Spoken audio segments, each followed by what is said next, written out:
Cray est le chef du clan le plus puissant du monde, The Grieving Soul, et il est très respecté pour sa sagesse et son pouvoir, mais en réalité, c'est un vrai faible qui veut juste trouver un moyen de quitter son travail. Nous voyons Cray faire la queue lors d'une réunion du clan des chasseurs de trésors, et il a l'air de ne pas vouloir être là, mais il n'a pas le choix. Dans ce monde, les chasseurs de trésors sont des célébrités, car ils explorent les coffres aux quatre coins du monde et risquent leur vie contre les fantômes, le tout sans assurance maladie. C'est un travail dangereux, mais la promesse de gloire et de richesse pousse des dizaines de personnes à devenir chasseurs de trésors chaque année. Pour cela, ils rejoignent souvent un clan comme First Steps, qui est largement reconnu dans la capitale comme l'un des meilleurs qui ait jamais existé.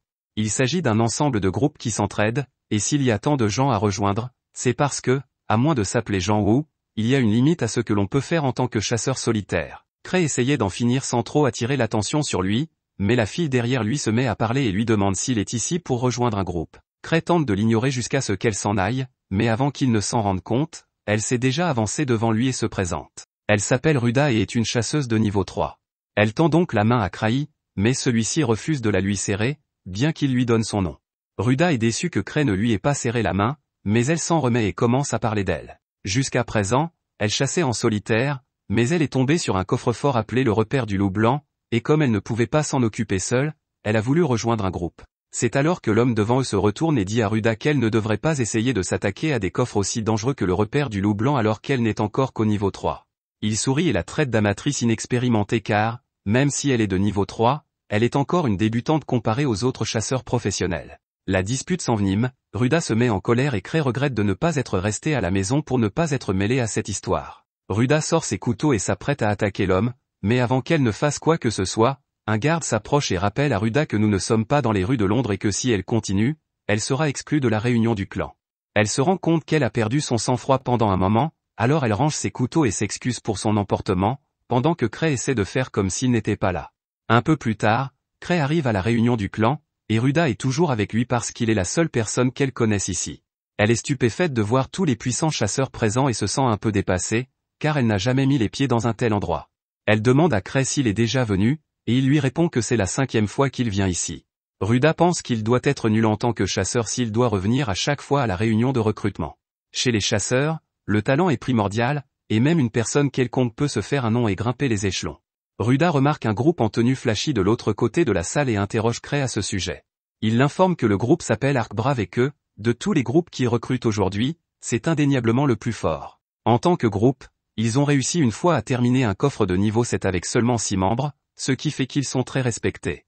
Si vous êtes repéré par leur chef, Arc Roden, vous êtes pratiquement assuré d'avoir une bonne carrière de chasseur, bien qu'il soit assez pointilleux sur ses critères de sélection. Ruda est intriguée par l'idée d'en savoir plus, alors elle pose des questions sur le bureau vide dans le coin de la pièce, mais avant que Cray ne puisse dire quoi que ce soit, le type de tout à l'heure s'approche et lui dit qu'il va tout lui expliquer. Ruda ne souhaite pas vraiment son aide après la dispute qu'ils ont eue à l'extérieur, mais Greg lui explique quand même. Il lui explique que le bureau appartient au groupe qui a fondé ce clan, les Griffés. Le groupe était composé de jeunes talents qui sont apparus dans la capitale il y a quelques années et qui se sont fait un nom sous le nom de The Grieving Soul, mais ce que les autres ne savent pas, c'est que le groupe légendaire est composé d'amis d'enfance de Cray. Apparemment, des rumeurs circulaient selon lesquelles le groupe The Grieving Soul recruterait aujourd'hui, mais comme leur place est vide, Greg suppose que les rumeurs étaient fausses. À ce moment-là, un gamin venu ici dans l'espoir de s'inscrire au groupe The Grieving Soul remarque qu'ils ne sont pas encore là, et il devient furieux parce qu'il pense qu'il deviendra un jour le chasseur le plus fort du monde, et que le seul groupe qui vaille la peine d'être rejoint est The Grieving Soul. Greg trouve le gamin amusant, mais Ruda n'a pas le courage de dire quoi que ce soit, car le gamin a un niveau supérieur au sien. C'est alors qu'intervient Tino, une jeune fille prête à faire taire le gamin roux par la violence, car elle est la seule à mériter de rejoindre le groupe des âmes en peine. Son partenaire tente de la calmer, car cela ne vaut pas la peine de faire une scène, même si le rouquin était vraiment ennuyeux. Pendant une seconde, on a l'impression qu'ils se sont suffisamment calmés pour éviter la bagarre, mais Greg se joint à eux avec son instigation de premier ordre, et tout d'un coup, la salle entière soutient la bagarre. Les gants sont retirés, Tino et le gamin s'affrontent. Cray sent bien que les choses vont bientôt s'agiter, et il ne veut pas être là quand ça arrivera, alors il demande à Ruda de venir dehors avec lui. Alors que le combat est sur le point de commencer, Tino a déjà l'intention de tuer le gamin pour ce qui n'était en fait qu'une vantardise, et elle appellera Saul plus tard pour qu'il s'occupe des accusations de meurtre. C'est du moins ce qui était prévu jusqu'à ce qu'elle sente une présence familière à proximité. Dès qu'elle aperçoit Cray, elle oublie le combat et fonce sur lui. Cray est pris au dépourvu par cette attaque soudaine et trébuche en arrière. Tino se retourne nerveusement, l'appelle, maître, et lui demande s'il l'a vu perdre son sang-froid. Ark s'approche à son tour et salue Cray, qui attendait son arrivée. De toute façon, il n'aurait pas pu commencer la réunion du clan avant l'arrivée de Cray, puisqu'il est à la fois le maître du clan et le chef des âmes en peine. Tous ceux qui ne l'ont pas encore reconnu sont choqués d'entendre cela, car cela signifie que Cray doit être la personne la plus importante ici. Cependant, toute l'attention qu'il reçoit le rend malade, et il a vraiment envie de rentrer chez lui. Il y a plusieurs années, lorsque Cray et ses amis d'enfance sont arrivés dans la capitale, ils ont nettoyé tous les coffres des débutants en un temps record, mais il y avait un problème, Cray n'avait aucune idée de ce qu'il faisait. Il a été sauvé d'un monstre et ses coéquipiers ont pensé qu'il baissait intentionnellement sa garde pour servir d'appât. Il a accepté, mais il était sur le point de se faire dévorer. Ils partageaient tous le même rêve, devenir des chasseurs exceptionnels, mais contrairement aux 5 autres, Cray était exceptionnellement ordinaire. Il savait que tôt ou tard, il ne serait plus qu'un fardeau pour le groupe, et il ne voulait pas que ses amis lui en veuillent pour sa faiblesse, alors il décida de quitter le groupe de lui-même. Cependant, lorsqu'il a essayé de démissionner, il a fini par être nommé chef du groupe. C'est ainsi qu'il est devenu le chef de ses amis d'enfance vraiment doués, mais il aimerait vraiment pouvoir se retirer de la vie de chasseur. Ruda et Greg n'arrivent toujours pas à croire qu'ils ont parlé au maître du clan pendant tout ce temps. Alors que Cray est assis sur sa chaise, Ark s'approche et demande si Cray est arrivé en retard parce qu'il voulait observer la foule comme un simple citoyen. Cray nie et dit qu'il s'est juste endormi, mais Ark ne l'écoute pas et croit fermement que Cray est arrivé en retard volontairement. Pour une raison ou une autre, Cray a beau essayer de s'expliquer, les gens le comprennent toujours mal et le font passer pour meilleur qu'il n'est en réalité. Tino n'aime pas la proximité d'Ark avec Cray, elle veut donc le faire expulser du clan, mais Cray n'en a pas l'intention. Tino est un chasseur de niveau 4 qui est aussi l'apprenti d'une amie d'enfance de Cray, Liz, et elle le fréquente beaucoup. Ark demande à Cray s'il a de bons candidats à recruter, mais il n'est pas nécessaire d'ajouter de nouveaux membres au clan pour l'instant. Cependant, comme Ark ne recrute presque jamais de nouveaux membres, Cray profite de l'occasion pour lui demander s'il prendra sérieusement en considération les recommandations qu'il lui fera. Ark répond qu'il acceptera tout ce que Cray choisira, ce qui surprend tout le monde. Le vice-capitaine tente donc de le dissuader de prendre une décision aussi irréfléchie. Cependant, Ark lui coupe la parole et dit que toute personne choisie par Cray sera digne de rejoindre son groupe. Tino commence à rougir parce qu'elle pense qu'Ark envisage de la recommander, mais elle n'aime pas non plus Ark, alors elle est un peu hésitante quant à savoir si elle doit accepter ou non. Soudain, l'enfant de tout à l'heure, qui s'appelle Gilbert, soit dit en passant, se présente devant la foule et est tout à fait prêt à mendier si c'est ce qu'il faut pour être accepté par Cray. Cray essaie de se demander si Gilbert est un bon choix ou non, mais il abandonne rapidement, car il n'est pas un bon juge. Il n'a aucune idée de la façon dont on peut savoir si quelqu'un deviendra fort à l'avenir, alors il décide de s'en remettre à la chance. Il dit à Gilbert qu'il est prêt à le recommander, mais à une condition, en tant que chasseur, le plus important est de s'assurer que l'on gagne toujours. S'il manque de force, il finira par mettre les membres de son groupe en danger, Cray veut donc qu'il démontre qu'il a la capacité de toujours gagner. De plus, depuis que Cray a commencé sa carrière de chasseur, il n'a jamais perdu, mais c'est parce qu'il n'a jamais participé à un vrai combat. Quoi qu'il en soit, Cray retire l'un de ses anneaux et annonce à tous les chasseurs présents que la première personne qui présentera cet anneau à Ark sera acceptée dans son groupe. Le premier à recevoir l'anneau est Gilbert, mais cela ne dure pas longtemps, car moins d'une seconde plus tard, Tino lui saute dessus et le frappe si fort au visage qu'il est projeté à l'autre bout de la pièce. Gilbert a probablement besoin d'un médecin maintenant, mais personne ne se concentre sur lui car le ring roule actuellement sur le sol. Alors que tout le monde hésite d'abord à agir, il ne faut pas longtemps avant qu'il ne commence à se battre à son sujet. C'est alors que Cray décide de partir, et même si le bar est en train d'être détruit au moment où il sort, il dit « ce n'est pas mon problème » et rentre chez lui. Cependant, le lendemain matin, c'est devenu son problème, car la bagarre dans le bar a fait la une des journaux. Apparemment, l'endroit a été entièrement rasé à cause de la bagarre, mais heureusement, il n'y a pas eu de victimes civiles à la fin de la journée. À la suite de ces événements, Eva lui annonce que l'association des explorateurs souhaite le rencontrer en privé, et Cray sait déjà que cela signifie qu'ils vont l'engueuler. Il demande comment Ark a pris la nouvelle, et Eva lui dit qu'Ark l'a plutôt bien prise et qu'il en a ri. Comme Ark n'est probablement pas fâché, Cray veut profiter de sa bonne humeur pour lui envoyer la facture de la reconstruction du bar et lui demander de s'occuper de la réunion avec l'association. Mais Eva l'informe que la réunion lui est spécifiquement destinée, et qu'il n'y a donc aucune chance qu'il s'en sorte cette fois-ci. Même s'il essaie de l'ignorer, le directeur de l'association, Gark, va le traquer comme il le fait toujours. Cray cède donc et accepte d'y aller, mais il utilisera son arme secrète pour en finir le plus vite possible. Et cette arme secrète, c'est de ramper et de s'excuser. Il fait également valoir que les seuls dégâts concernent le bar, que personne n'a été blessé et que le propriétaire du bar a été dédommagé pour les réparations, et qu'il ne devrait pas y avoir d'autres problèmes. Gark n'a pas encore eu l'occasion d'engueuler Cray, mais après avoir vu ce dernier s'excuser, il laisse tomber pour l'instant. Cependant, même s'il n'y a pas de plainte officielle contre lui, Cray doit assumer la responsabilité de ses actes. C'est pourquoi Gark lui confie une quête, qu'il n'a pas le droit de refuser. L'association reçoit toutes sortes de quêtes pour les chasseurs, mais avec un tel volume, il y a forcément des quêtes si difficiles ou si peu rémunératrices que personne ne veut les faire. Ces quêtes sont ce que les chasseurs appellent des corvées, et Cray ne veut vraiment pas avoir à s'occuper de l'une d'entre elles, alors il essaie de jouer la comédie, disant qu'il est trop important pour être coincé dans une corvée. Cependant, Gark ne le laisse pas s'en sortir, et Cray doit donc en choisir une. Cray ouvre le livre des quêtes et commence à chercher la quête la plus facile, et parmi toutes celles qui sont disponibles, le niveau le plus bas est de 3, alors il choisit celle-là. Il avait l'intention de confier le travail à Ark, mais lorsqu'il part à sa recherche, Tino l'informe qu'Ark est actuellement en réunion avec des nobles. Il sera absent pendant un certain temps, et personne d'autre n'est là, alors Cray n'a pas beaucoup d'options pour se débarrasser de son travail. C'est alors qu'il remarque que Tino porte sa bague, ce qui signifie que c'est elle qui a gagné son petit jeu hier, mais cela mis à part, il lui demande si elle est libre en ce moment. Tino est excité car elle pense qu'il veut l'inviter à un rendez-vous, mais à son grand désarroi, il lui dit qu'il a une quête pour elle. Elle s'enfuit immédiatement, mais même si elle est rapide, Cray a des moyens de la rattraper. Il convoque son chien de chaîne, Silver, et lui demande de capturer Tino. En peu de temps, Cray l'attache sur une chaise pour qu'il puisse discuter de la quête avec elle. Elle se sent trahie parce qu'elle voulait juste sortir avec Cray et qu'il l'oblige à faire cette quête merdique toute seule. Cray lui demande si le problème est qu'elle ne veut pas le faire seule, et Tino répond qu'elle ne serait pas opposée à l'idée si Cray se joignait à elle. Cependant, cela signifierait que Cray devrait faire un vrai travail, et il choisit donc d'envoyer Tino en mission avec un groupe de chasseurs qu'il a rencontré hier. Il y a 6 ans, lorsque le groupe de Cray est arrivé à la capitale, ils étaient sur le point d'entrer dans l'association pour s'inscrire officiellement en tant que chasseurs, mais Cray a commencé à avoir des doutes dès qu'ils ont franchi la porte. Luke lui a dit d'arrêter de s'inquiéter autant, car c'est lui qui leur a suggéré de devenir les meilleurs de la capitale. Mais Cray ne s'inquiète pas de la force de son ami, il s'inquiète parce qu'il sait qu'il ne fera que les tirer vers le bas.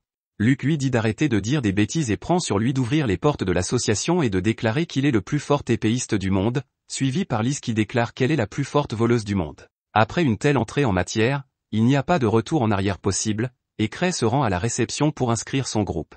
Cependant, il veut leur faire regretter de l'avoir choisi comme chef, alors quand on lui demande de choisir un nom pour son groupe, il décide de choisir quelque chose de nerveux et appelle le groupe Grieving Soul, âme en deuil, sans aucune raison.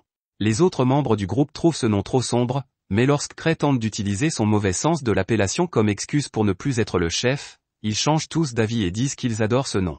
De retour au présent, Cray organise une réunion avec toutes les personnes à qui il veut confier son travail, et Greg n'arrive toujours pas à croire que Cray est vraiment le maître de la guilde des Grievers. Aussi difficile à croire que cela puisse être, Cray confirme sa position, ce qui signifie qu'il est aussi le fameux « 1000 tours » dont tout le monde a entendu parler. Dans l'association, lorsqu'un chasseur atteint un certain niveau d'accomplissement et de prestige, il reçoit des noms spéciaux et devient pratiquement une célébrité. Cray s'est retrouvé avec « Touzantric » comme deuxième nom, mais Gilbert refuse de croire que Cray dit la vérité parce que Touzantric est censé être la personne le plus fort de la capitale, et Cray a l'air de ne jamais s'entraîner. Tino prend immédiatement la défense de Cray et dit que c'est Gilbert qui est trop faible pour comprendre la puissance de Cray, bien que Cray n'ait aucune idée de quelle puissance elle parle, car il n'est appelé le plus fort que grâce à ses amis qui le félicitent sans cesse.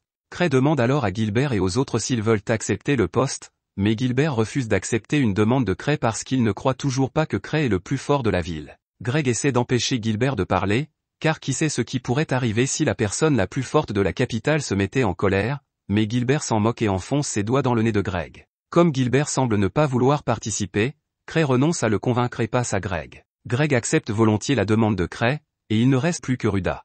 Comme la quête se déroulera dans un repère de loups, Cray a pensé que ce serait parfait pour elle, puisqu'elle essayait déjà de le nettoyer. Ruda n'est pas vraiment ravie d'avoir été choisie comme coéquipière, mais elle accepte. Cray est heureux de l'entendre et dit à Tino que si elle a besoin de plus d'aide, elle peut demander à quelqu'un d'autre du clan de l'accompagner. Tino supplie Cray de rejoindre l'équipe, mais il refuse catégoriquement. Maintenant qu'il a réglé la question du groupe de Tino, Cray se retourne pour partir, mais Gilbert n'aime pas le fait que Cray l'ignore, alors il décide de défier Cray en duel, et s'il perd, il rejoindra l'équipe. Cray déteste qu'on le défie, alors il trouve une solution simple et accepte le duel, mais à condition que Tino se batte à sa place. Tino est d'accord avec cet arrangement car elle est très énervée contre Gilbert qui a osé insulter et remettre en question son maître, mais elle en profite pour montrer à Cray à quel point elle peut être flexible avec de superbes angles de combat. Gilbert s'est peut-être fait casser la figure par Tino hier, mais il dit qu'il a juste été pris par surprise et qu'il ne perdra pas contre elle une deuxième fois. Une fois qu'il aura battu Tino, il s'attaquera à Cray. Cray commence à s'énerver et n'a pas l'intention de se battre pour quelque raison que ce soit aujourd'hui, mais comme Gilbert semble si confiant, Cray l'informe que Tino est de niveau 4, tout comme lui. Tino renchérit en disant qu'il est hors de question qu'elle perde face à quelqu'un comme lui, et pour affirmer sa domination, elle laisse tomber ses armes au sol. Ruda et Greg commencent à s'inquiéter, car même si Tino est plus forte, le fait de se battre sans armes la désavantage sérieusement. Dans des circonstances normales, Tino devrait gagner ce combat car même si les deux sont au même niveau, Tino a gagné tous ses niveaux lors de missions en solo et a beaucoup d'expérience dans le combat contre les humains, elle devrait donc pouvoir gagner même sans son arme. Cependant, Gilbert possède l'épée de flamme pérorale, qui est un joker suffisant pour faire pencher la balance en sa faveur s'il l'utilise correctement, ou qu'il aurait fait s'il n'avait pas jeté son épée et décidé de se battre également à main nue. C'était sans aucun doute une décision stupide, mais Gilbert refuse d'être méprisé et veut se battre sur un pied d'égalité avec Tino. Tino sait maintenant qu'elle peut gagner, et elle dit qu'elle veut aller manger une glace avec Cray après avoir battu Gilbert. Au début du match, elle charge et frappe le visage de Gilbert. Celui-ci parvient à esquiver le premier coup, mais il reçoit tout de même un coup de pied au visage qui l'envoie valdinguer comme la dernière fois. Le combat semble déjà terminé, mais Gilbert se relève et revient à la charge pour continuer à se battre. Il ne fait pas grand-chose et se fait immédiatement attraper par une prise d'étranglement, mais au moins il a de l'esprit, même s'il s'efforce de le faire. Gilbert parvient finalement à se libérer de l'emprise de Tino. Cependant, il est immédiatement envoyé au sol par un coup de poing à l'arrière de la tête. Il ne se relèvera certainement pas cette fois-ci. Tino commence à célébrer et remercie Cray de l'avoir aidé à devenir si forte, bien que Cray n'ait jamais fait quoi que ce soit pour l'entraîner. Greg et Ruda n'en reviennent pas que Tino soit si forte, et Gilbert n'arrive pas à admettre qu'il y a quelqu'un de plus fort que lui. Depuis le jour où il a pris une épée pour la première fois, Gilbert a su qu'il était destiné à devenir un chasseur. En s'entraînant, il s'est rendu compte qu'il surpassait facilement les compétences des épéistes professionnels. Lorsqu'il fut enfin en âge de s'inscrire comme chasseur, il vint à la capitale et forma un petit groupe pour commencer à nettoyer les coffres. Jusqu'à présent, il n'avait jamais connu la défaite, mais même si elle ne l'aime pas, Tino peut apprécier que Gilbert soit un épéiste fort, et elle l'encourage à prendre son épée s'il veut continuer à se battre. Gilbert refuse à cause de son orgueil, et Tino est déçu parce qu'un orgueil aussi stupide ne peut que vous faire tuer. Même si Gilbert déteste l'admettre, Tino a raison, et s'il s'était agi d'un vrai combat, il aurait été tué plusieurs fois à l'heure qu'il est. Il doit se rendre à l'évidence qu'il n'est pas aussi fort qu'il le pensait, mais à ce moment-là, Cray l'appelle et devine que Gilbert a dû quitter son ancien groupe à cause d'une différence de force. Gilbert est choqué car Cray a tout à fait raison, et Cray lui explique qu'un problème similaire s'est posé dans son groupe, mais qu'il n'est pas parti à cause de cela, même s'il l'aurait voulu.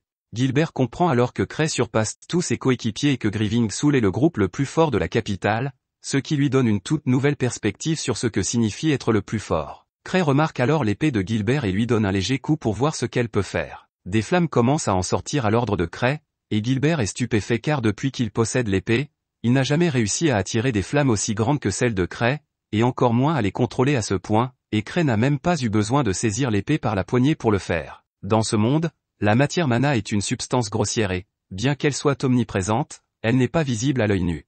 Cependant, dans les coffres au trésor, la matière mana est condensée dans toutes sortes de formes physiques. Mais il y a encore beaucoup de choses que l'on ne comprend pas.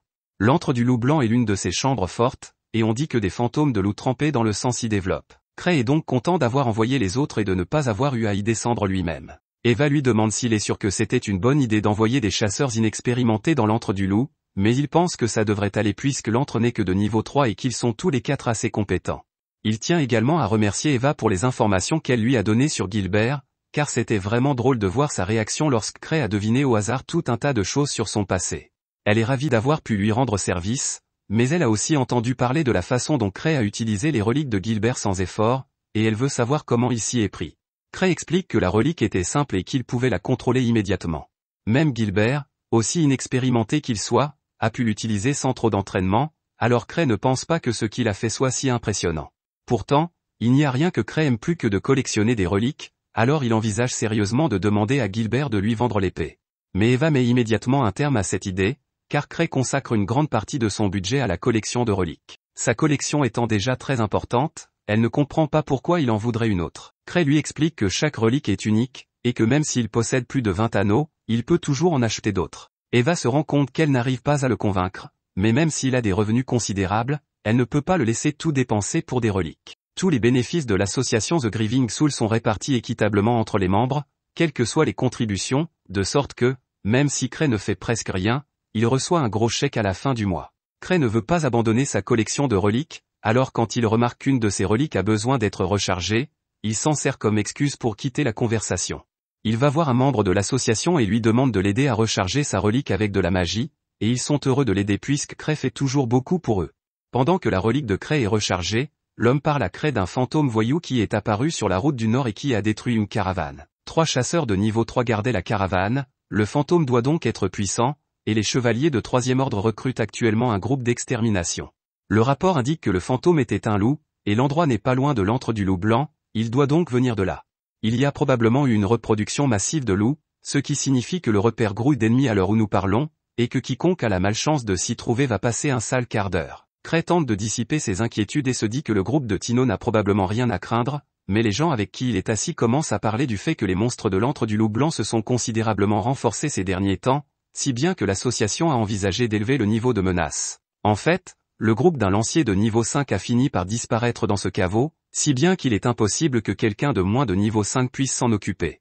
Cray est très inquiet et décide de jeter un coup d'œil à la quête qu'il a reçue plus tôt, réalisant seulement maintenant qu'il était censé sauver le lanceur de niveau 5 et son groupe. Il aurait dû lire les détails de la quête avant d'envoyer Tino et les autres là-bas, mais il est trop tard pour les rappeler maintenant. Les autres convives voient Cray agir bizarrement et lui demandent si quelque chose ne va pas. Il leur répond qu'il a envoyé Tino dans l'antre du loup blanc. Ils sont horrifiés que Cray ait envoyé Tino, qui n'était que de niveau 4, dans une chambre forte qu'un groupe de niveau 5 n'aurait pas pu vaincre. Ils supposent que Cray devait savoir à quel point c'était dangereux et qu'il l'a envoyé là-bas dans le cadre de sa formation, car quel genre de professeur irresponsable enverrait son élève dans une mission aussi mortelle sans avoir fait de recherche au préalable? Cray se lève soudainement et dit qu'il doit s'occuper de quelque chose d'urgent. Une fois dans les couloirs, il commence à avoir une crise de panique et tente de la justifier en disant que Tino est assez douée, qu'elle peut donc s'en sortir et que Gilbert est presque aussi fort qu'elle tant qu'il utilise son épée de flamme. Cependant, Cray se souvient qu'il a utilisé toute la puissance de l'épée lors de sa démonstration, donc si Gilbert ne l'a pas rechargée par la suite, cette épée est pratiquement inutile. Alors que Tino et les autres s'approchent de l'antre du loup blanc, ils commencent à sentir une aura dangereuse, même s'ils n'ont pas encore atteint l'antre. Tino s'attendait à ce que cela se produise puisque c'est Cray qui l'a envoyée en mission, c'est pourquoi elle a rédigé un testament au cas où elle mourrait. Bien qu'elle soit sûre de ne pas mourir parce que tout cela a été parfaitement calculé par Cray, elle pense que le fait qu'il les ait choisis pour l'accompagner dans cette mission doit également avoir été mûrement réfléchi. Mais Greg ne pense pas que ce soit possible puisque Cray ne les a rencontrés qu'hier. Gilbert reconnaît que c'est improbable, mais il ne pense pas que Cray ait pu faire des recherches sur chacun d'entre eux avant même qu'ils ne se soient rencontrés. D'ailleurs, l'incident du pub faisait probablement partie de son plan.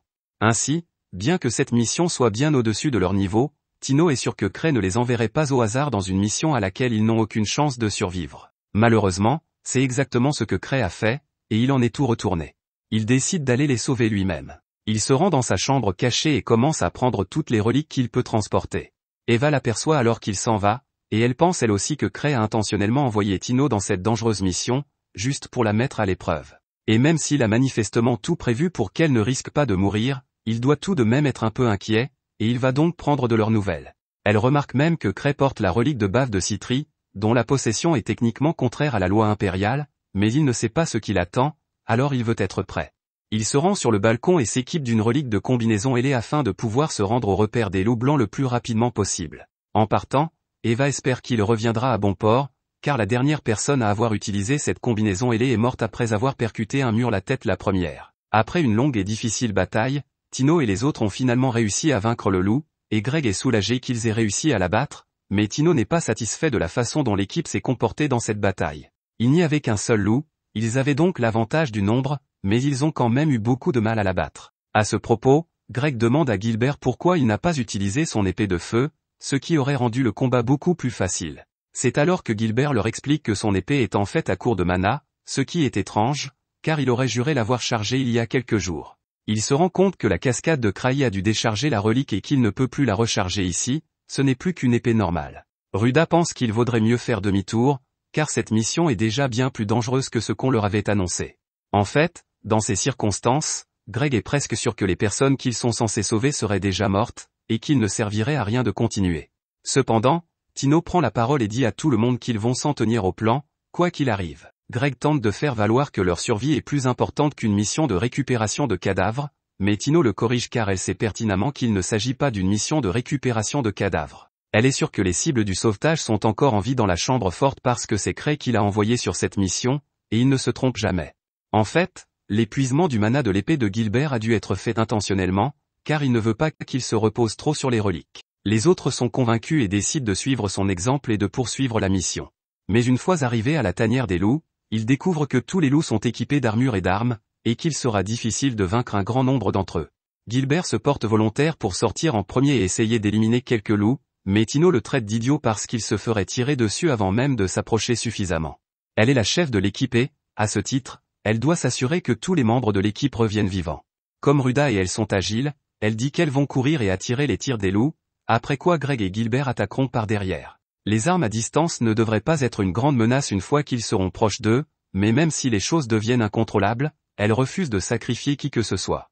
Pendant ce temps, Cray est en train de voler vers la tanière des loups, et il espère vraiment que Tino parviendra à survivre, même si elle doit sacrifier tous les autres pour y parvenir. Heureusement, Tino n'est pas là pour l'entendre, et elle continue à se battre avec les autres pour assurer la survie de l'équipe. Grâce à leur collaboration, les membres de l'équipe ont réussi à vaincre les monstres qu'ils ont rencontrés jusqu'à présent, même si cela n'a pas été facile. La principale raison pour laquelle ils ont pu vaincre les loups de cette manière est que les loups n'ont pas le sens du travail d'équipe, de sorte que lorsqu'ils sont de plus en plus nombreux à s'approcher de l'équipe, Gilbert et Greg sont persuadés qu'ils peuvent les abattre. Tino reconnaît que même si c'est la première fois qu'ils travaillent ensemble, cette équipe de fortune fonctionne étonnamment bien. Elle n'aime peut-être pas la personnalité de Gilbert, mais c'est un combattant puissant lorsqu'il utilise son épée, et Greg a beaucoup d'expérience, ce qui lui permet de bien s'entendre avec lui. Quant à Ruda, elle n'est pas très utile en termes de combat, mais comme elle et Tino sont tous deux des voleurs, Ruda peut s'occuper de la reconnaissance, ce qui permet à Tino de se concentrer sur le combat. Tino est persuadé que chaque petit détail de la structure de cette équipe a été soigneusement pensé par Cray, et elle commence à le prier comme une sorte de dieu. Pendant ce temps, alors que Gilbert combat un loup dans le dos, il a un flashback de la dernière fois qu'il a parlé aux membres de son ancien groupe. Il s'était emporté contre eux parce qu'il ne faisait pas le poids. Ses coéquipiers se sont excusés et ont dit qu'ils n'arrivaient pas à le suivre, alors il a décidé de démissionner et de voler de ses propres ailes. Au fond de lui, il savait que ses anciens coéquipiers faisaient de leur mieux, mais l'écart de force entre eux et lui ne cessait de croître, si bien qu'il ne pouvait plus rester avec eux. Après cela, il n'a plus chassé qu'en solitaire, mais il sait maintenant à quel point il est agréable de travailler côte à côte avec quelqu'un. Gilbert et Greg parviennent à abattre le dernier loup de cette section, et l'équipe poursuit son chemin jusqu'à ce qu'elle tombe sur une vaste zone ouverte. Ils sont sur le point d'entrer, mais tout à coup, Tino demande à tout le monde d'attendre parce qu'elle sent quelque chose d'autre dans la pièce. Les autres se demandent si ce n'est pas le chasseur qu'ils sont censés sauver, mais d'après ce que Tino peut dire, le chef de la chambre forte se trouve devant eux. Greg pense que combattre le chef est un trop grand risque à prendre, il suggère donc qu'ils s'enfuient tous pour l'instant. Mais Tino fait remarquer qu'ils ont déjà réussi à se rendre jusqu'ici sans souffrir de blessures, alors un seul chef de voûte ne devrait pas être trop difficile à battre. Elle dit à Greg qu'il devrait faire preuve d'un peu plus de courage, car jouer la carte de la sécurité tout le temps ne l'aidera pas à grandir. Greg admet qu'il s'est contenté de son niveau de force parce qu'il est possible de gagner correctement sa vie en tant que chasseur de niveau 4. Avant même de s'en rendre compte, il s'est mis à fuir au moindre signe de défi, et son penchant pour la lâcheté est sans doute dû au fait qu'il a vu tous ses amis mourir à cause d'une bravoure insensée. Personne ne reprocherait à Greg de mener une vie de chasseur tranquille, mais le fait qu'il ait approché le clan des premiers pas prouve qu'il veut continuer à grandir, et Cray a dû s'en rendre compte, c'est pourquoi il l'a mis dans cette équipe. Greg ne croit pas que Cray ait pu réfléchir autant pour le placer dans l'équipe, mais quelle autre explication pourrait-il y avoir? Il est impossible que Cray l'ait choisi au hasard parce qu'il n'était pas loin à ce moment-là. Ruda demande si Cray l'a choisi pour une raison particulière, mais la seule chose remarquable que Tino peut dire à propos de Ruda, c'est qu'elle a de grosses laitières. Pendant ce temps, Cray vole autour de la forêt près de la tanière des loups, et il espérait que Tino et les autres s'enfuiraient de la chambre forte une fois qu'ils auraient réalisé qu'elle était beaucoup plus dangereuse que ce à quoi ils s'attendaient. Malheureusement, il n'a pas encore réussi à les repérer, alors il doit aller vérifier la tanière maintenant. Le Wingsu n'ayant pas de frein, il finit par s'écraser dans les tunnels de la tanière des loups. Pendant ce temps, Tino et les autres viennent de rencontrer le boss du donjon, et il est bien plus grand que ce à quoi ils s'attendaient. Alors que le boss fait le premier pas, l'équipe est obligée de se séparer et de commencer à courir autour de la pièce pour l'éviter. Mais même sans l'affronter directement, ils savent que cette chose est incroyablement forte, et même Tino commence à se demander s'ils pourront la maîtriser. C'est alors qu'elle repère un point faible sur la tête du loup, et elle se rappelle que Cray ne l'aurait jamais envoyée sur une mission qu'il ne pensait pas qu'elle pourrait mener à bien, alors elle ne peut pas se permettre d'abandonner. Elle crie à Gilbert et lui demande de bloquer l'une des attaques du loup pour elle, après quoi elle s'occupera du reste. Gilbert acceptait, alors que le loup se rapproche d'eux, il charge pour attirer son attention. Alors que le loup le frappe, il bloque l'attaque avec son épée, et alors qu'il pense que le loup est totalement sans défense, Greg se précipite pour lui taillader les pattes, mais malheureusement, il se fait écraser comme un vulgaire insecte. Les autres ont l'air de bien s'en sortir, puisqu'ils se déplacent beaucoup plus vite que lui. Quelques secondes plus tard, Greg se relève et tente de rejoindre le combat, mais la seconde d'après, son épée est coupée en deux et le loup tente de lui asséner un coup mortel. Heureusement, Ruda a pu s'écarter à temps et le loup l'a manqué.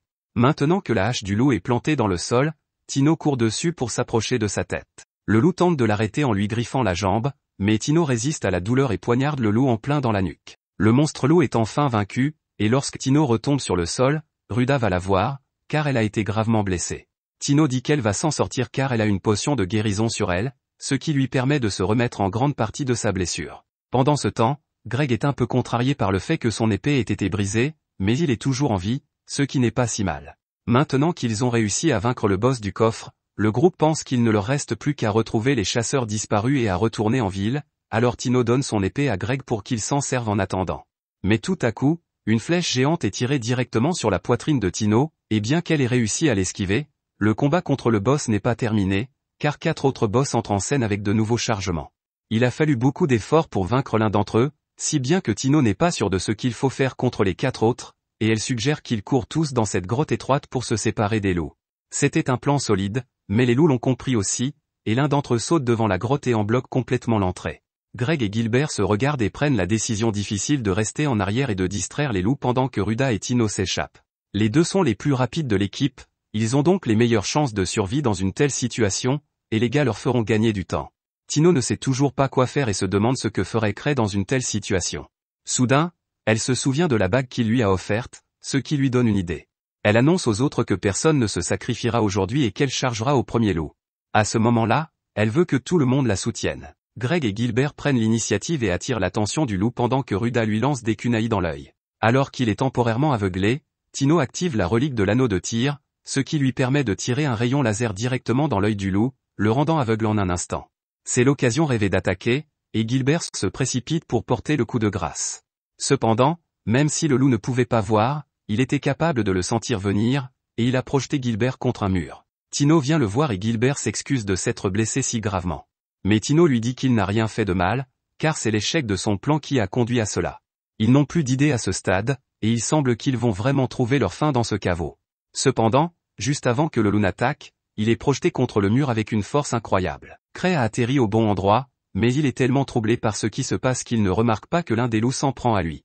Cependant, grâce à l'une de ses nombreuses reliques, il est totalement indemne. Cette attaque aurait normalement dû le tuer, mais il a emporté une tonne d'anneaux de protection avec lui, ce qui lui laisse 17 vies.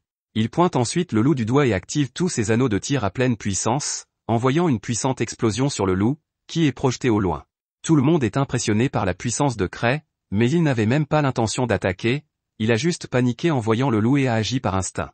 Malheureusement, malgré la puissance de l'explosion, le loup se relève. Cray s'y attendait, car il sait que les anneaux de tir n'infligent que peu de dégâts. Il est à nouveau encerclé, et il est vraiment heureux d'avoir apporté autant d'anneaux de protection avec lui, mais s'il veut s'en sortir, il va devoir utiliser la bave interdite. Il la retire de son collier et l'inspecte un peu avant de la jeter dans la foule de loups et de dire à tout le monde de commencer à fuir. La jambe de Tino est encore légèrement blessée, elle ne peut donc pas courir aussi vite que d'habitude, et Cray court plus lentement pour protéger les arrières de tout le monde, c'est du moins ce que tout le monde pense, mais il s'avère que Cray est en fait très lent par rapport à eux. Pendant qu'elle court, Tino a un flashback du premier jour où elle a rencontré Cray, c'est-à-dire lorsque son groupe l'a sauvée de la vente d'esclaves par des voyous de la rue. Depuis ce jour, Tino s'est entiché de Cray et cherche constamment son approbation. Une fois qu'ils sont en sécurité, elle attend nerveusement la réponse de Cray, car elle n'a pas pu terminer la mission. Avant que Cray ne dise quoi que ce soit, Ruda prend la parole et dit que même si elle n'a pas réussi à vaincre les boss, elle s'est quand même bien débrouillée en tant que chef. Cray reconnaît qu'elle s'est bien débrouillée, surtout parce qu'il s'attendait à ce qu'ils soient tous morts, mais elle les a gardés en vie. Tino est très heureuse d'être félicitée, mais Cray remarque la blessure qu'elle a laissée à la jambe et utilise une de ses reliques de guérison pour la remettre sur pied.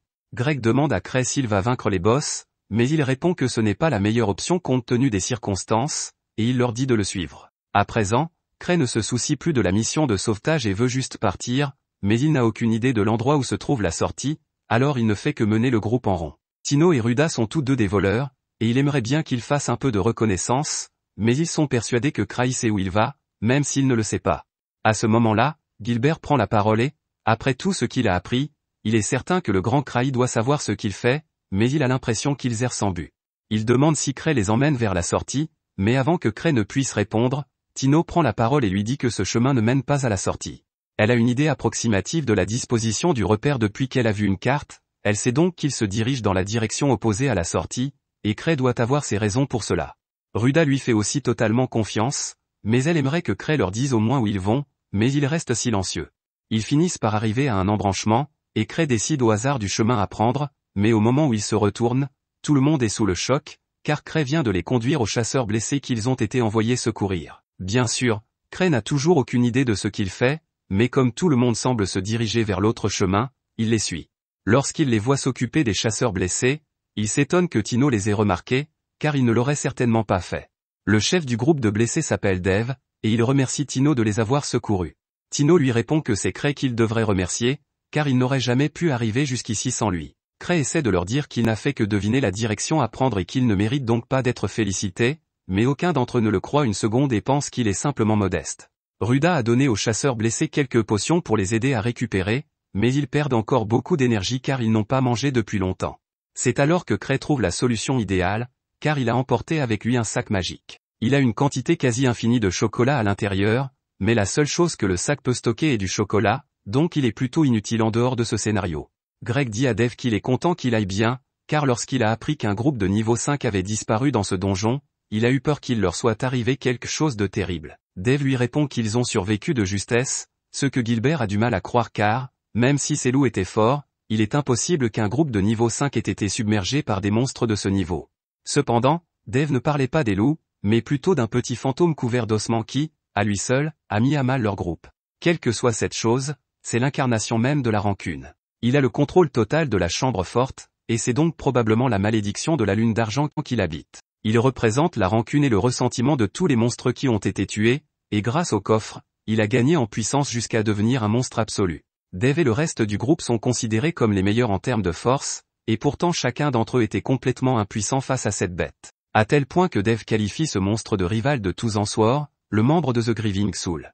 Tuzanswar est considéré comme le plus fort épéiste de la capitale. Il a étudié toutes les techniques d'épée orthodoxe, puis les a utilisées pour apprendre encore plus de techniques. C'est un prodige insondable, capable d'abattre des ennemis par dizaines, et tout cela avec une épée en bois. Luke n'est pas une personne à prendre à la légère, et Cray pense qu'il est exagéré de dire qu'un fantôme est aussi fort que lui. Après tout, si un tel fantôme existait vraiment, Luke l'aurait chassé depuis longtemps.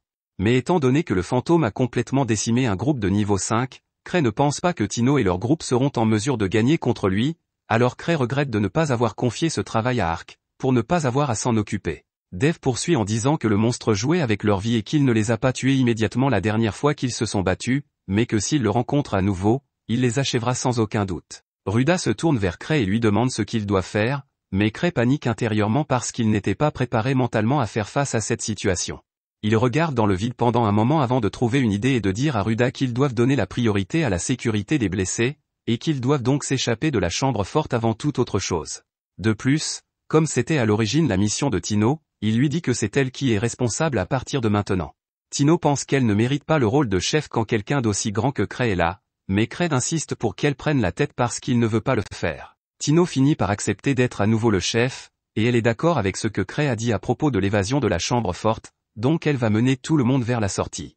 Il devrait pouvoir y arriver plus rapidement puisque Cray a complètement guéri sa jambe, mais Cray lui dit de ne pas oublier qu'il y a encore des blessés dans le groupe, et qu'elle ne doit pas courir trop vite pour qu'il puisse la suivre. Il dit surtout cela pour lui, car il n'a aucune chance de suivre la vitesse de Tino alors qu'il n'est pas en forme. Après avoir traversé la voûte pendant un moment, Tino dit à tout le monde qu'ils se rapprochent de la sortie, et qu'ils ont eu de la chance jusqu'à présent puisqu'ils n'ont pas rencontré le fantôme mortel. Mais si cette chose apparaît, Dave promet de servir de bouclier à tout le monde pour leur donner le temps de s'échapper.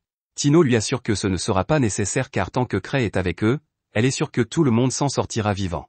Mais Cray n'est pas du tout convaincu que tout le monde s'en sortira vivant.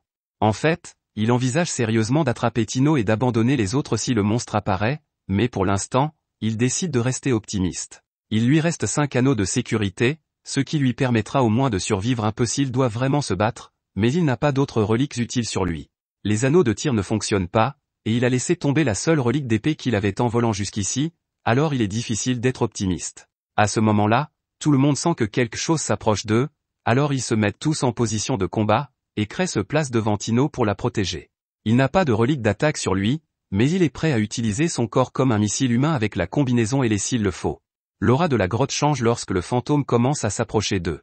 Tout le monde est terrifié, car ils savent déjà qu'ils n'ont aucune chance contre cette chose. Cependant, Tino voit quelque chose d'encore plus terrifiant apparaître derrière le monstre, et un sentiment de malheur imminent l'envahit, si bien qu'elle supplie Cray de l'aider. Cray semble savoir qui est la deuxième silhouette, mais il est plus confus qu'effrayé, car il n'a aucune idée de la raison de sa présence. À ce moment-là, la deuxième silhouette fait un pas éclair et élimine le fantôme d'un coup de pied.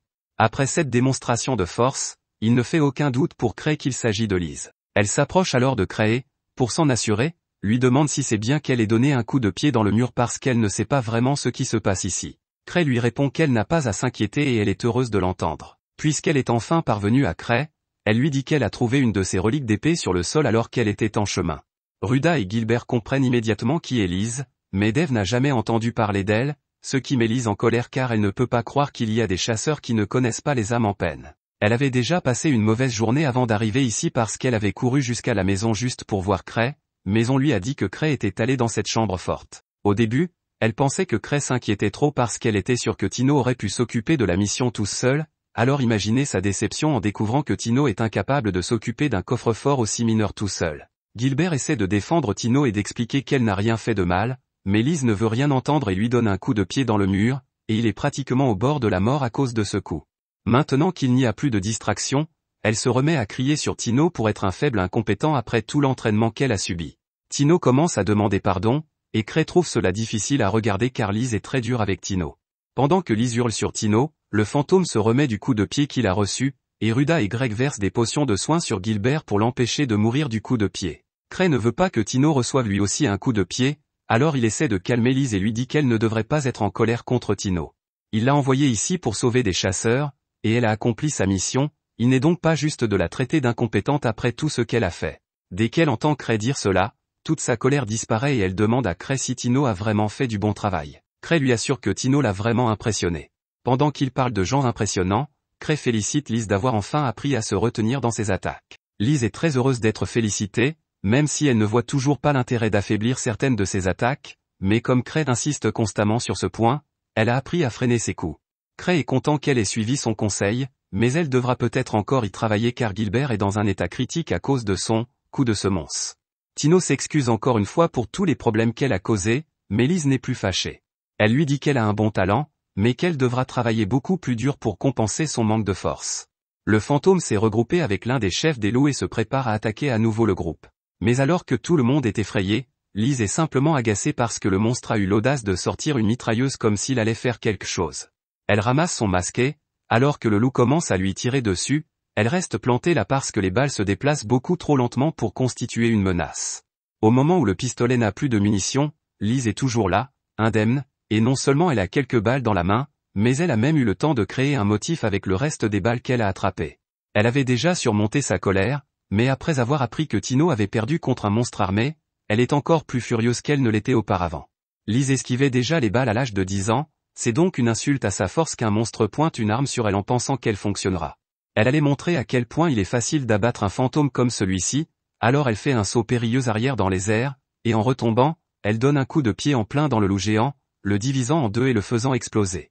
Ce n'était pas difficile du tout, et elle ne comprend pas pourquoi Tino n'a pas fait la même chose pour vaincre le loup il y a longtemps. Pendant qu'elle parle, le fantôme sort son épée et charge sur Liz, mais comme pour le premier, Liz pense qu'il aurait dû être facile pour Tino de vaincre quelque chose d'aussi faible que lui. Après avoir attrapé l'épée avec 2 doigts, elle lui donne un coup de genou dans les airs et commence à lui asséner coup sur coup, tout en reprochant à Tino d'être trop faible pour y arriver tout seul. Tino fond en larmes, et Cray se sent mal pour elle, mais c'est un phénomène assez courant avec Liz comme entraîneur. Liz est la chasseuse la plus rapide du monde, et son incroyable vitesse lui a valu le surnom d'ombre étouffée. Une fois que tout est terminé, Tino, Ruda et Gilbert se retrouvent à la guilde, et Gilbert les informe qu'il souhaite donner à Cray son épée de flamme, car il a appris qu'il s'en servait trop. Il a donc l'intention d'entraîner son corps à partir de 0 jusqu'à ce qu'il soit capable d'attraper des balles comme Liz. Aucun des autres ne pense qu'il en sera capable, mais s'il veut vraiment ressembler à Liz, Tino pense qu'il devrait en savoir plus sur les masques qu'il porte. Tout le monde pense que Cray a fait cela intentionnellement pour cacher les forces de son groupe, mais en réalité, lorsqu'il a commandé les masques pour les âmes en peine il y a 6 ans, il a oublié de faire découper des trous pour les yeux, ce qui fait que tous les membres du groupe se battent en permanence à l'aveugle. Maintenant qu'une crise a été évitée, vous vous souvenez du Citri Slim que Cray a utilisé pour faire diversion? Il a été créé par l'une des amies d'enfance de Cray, Citri Smart, qui est la plus grande alchimiste du monde. L'une de ses expériences élaborées ayant abouti à la création de cette bave, elle a décidé qu'il serait plus sûr de la donner à Cray pour qu'il la garde en lieu sûr. Mais lorsqu'il a essayé de l'ouvrir, Citri l'a averti de ne pas le faire car cette chose pouvait détruire la capitale si elle était libérée, et comme vous le savez, Cray l'a libérée. Il est toujours dans le déni et espère que la bave apparaîtra comme par magie dans sa chambre, mais il n'a pas de chance. Il décide de s'asseoir sur son lit et d'y réfléchir rationnellement. Lorsqu'il a ouvert la fiole dans l'antre du loup blanc, il ne semblait pas y avoir quoi que ce soit dedans, et il a gardé la fiole enfermée dans son coffre-fort depuis que Citri la lui a donnée, donc la seule conclusion est que la fiole a toujours été vide, et qu'il n'y a donc pas lieu de s'inquiéter, du moins, c'est ce qu'il espère. Pendant ce temps, dans l'antre du loup blanc, une équipe d'enquêteurs a été envoyée par l'association car il se passe quelque chose d'étrange à l'intérieur, et ils doivent faire toute la lumière sur cette affaire. Cray était tellement inquiet à propos de la bave qu'il n'a pas pu dormir la nuit dernière. Alors qu'il se promène dans les couloirs, il croise Eva qui lui dit que Gark veut qu'il fasse un rapport détaillé sur ce qui s'est passé dans l'antre du loup blanc. Cray ne veut vraiment pas avoir à faire un rapport, alors il demande si Tino peut le faire à sa place puisqu'elle était techniquement le chef d'équipe pour cette mission. Eva voulait d'abord demander à Tino, mais elle est occupée à s'entraîner avec Liz dans la salle d'entraînement, et Eva n'est pas stupide, elle ne va donc pas s'en aller. Par ailleurs, Cray demande à Eva si elle a entendu parler d'événements étranges dans la capitale ces derniers temps, mais elle n'a aucune idée de ce dont il parle, car la capitale est plutôt calme ces derniers temps. Cray lui répond que ce n'est pas grave s'il ne s'est rien passé, car il espère que les choses resteront calmes. Mais maintenant qu'il en parle, Eva dit qu'elle va consacrer toutes ses ressources à l'enquête pour trouver d'éventuelles anomalies. Cray essaie de l'en dissuader, car il ne veut pas qu'elle découvre qu'il a perdu la bave de Citri, et pour sortir de la conversation, il dit qu'il veut aller voir Tino dans la salle d'entraînement. Alors qu'il s'en va, Eva repense à tout le temps qu'elle a passé à travailler avec Cray. Malgré son attitude paresseuse, il a toujours été capable de faire des prédictions précises avec peu d'informations, qu'il s'agisse de catastrophes naturelles, d'anomalies dans les coffres à trésors ou même de politique. Au début, elle pensait qu'il s'agissait d'une simple coïncidence, mais après qu'il ait eu raison si souvent, elle croit en lui sans réserve. S'il s'inquiète de ce qui se passe dans la capitale, c'est qu'il y a quelque chose de grave. Alors que Cray se dirige vers la salle d'entraînement, il voit un groupe de chasseurs qui attendent à l'extérieur. Lorsque leur chef le remarque, il lui demande de l'aide, car aucun d'entre eux n'a pu s'entraîner aujourd'hui à cause de l'entraînement de Liz. Sven lui demande de trouver un moyen de la faire cesser, mais Liz est vraiment effrayante quand elle est énervée, et Cray ne veut pas avoir affaire à elle. Sven comprend les sentiments de Cray, car personne n'aime avoir affaire à Liz en mode combat, mais aucun autre grivé n'est encore de retour. S'il tente de l'arrêter lui-même, Liz pourrait bien tuer Sven, et Cray est donc la seule option restante. Et s'il n'arrête pas Liz, Tino pourrait bien finir par mourir à cause d'elle. Cray pense que Sven exagère parce qu'il est impossible que Liz tue vraiment Tino, mais en ouvrant la porte, il voit Tino allongé sur le sol et Liz sur le point de la tuer parce qu'elle est faible. Furieuse que Tino soit incapable de bouger, elle lève la jambe et s'apprête à lui fracasser le crâne, mais juste avant, Cray l'interrompt. Liz est heureuse de voir Cray, mais elle est au milieu de quelque chose, alors elle lui demande de ne pas la déranger. Elle pense que Tino a beaucoup de potentiel, mais qu'il est si faible et qu'il se plaint de choses comme des os cassés. Lorsque Liz était enfant, elle était beaucoup plus forte que Tino, alors elle ne comprend pas ce qui l'empêche d'avancer. Cray reconnaît que Liz était plus forte que ça à l'âge de Tino, mais Tino a clairement dépassé ses limites pour l'instant, et il suggère donc à Liz d'écourter l'entraînement d'aujourd'hui et de laisser Tino tranquille. Liz s'en prend à Cray et lui demande s'il essaie de l'empêcher d'entraîner Tino, ce à quoi Cray répond par l'affirmative, si bien que Liz accepte et dit qu'elle laissera Tino tranquille pour l'instant. Mais même si Liz est prête à laisser Tino partir, Tino ne veut pas avoir l'air faible devant Cray, alors elle se relève et dit qu'elle peut continuer. À ce stade, Cray ne peut plus rien faire pour arrêter Liz, alors il ferme la porte à clé et dit à Sven et aux autres qu'ils ne pourront pas utiliser la salle d'entraînement pour aujourd'hui. Sven accepte qu'il ne peut rien faire, mais ce n'est pas si mal puisque Tino devient plus fort, ce qui est une bonne chose. Puisque Cray en a terminé, il s'apprête à partir, mais avant qu'il ne le fasse, Sven l'arrête et lui mentionne que la route du Nord a été envahie par des fantômes. Un groupe de l'ordre des chevaliers a été envoyé pour enquêter, mais il a été écrasé. Cray se souvient avoir entendu parler d'un voyageur attaqué par des fantômes près du repère du loup blanc, et maintenant qu'il y pense, il y a vraiment quelque chose qui cloche, et c'est probablement pour cela que Gark veut le rencontrer.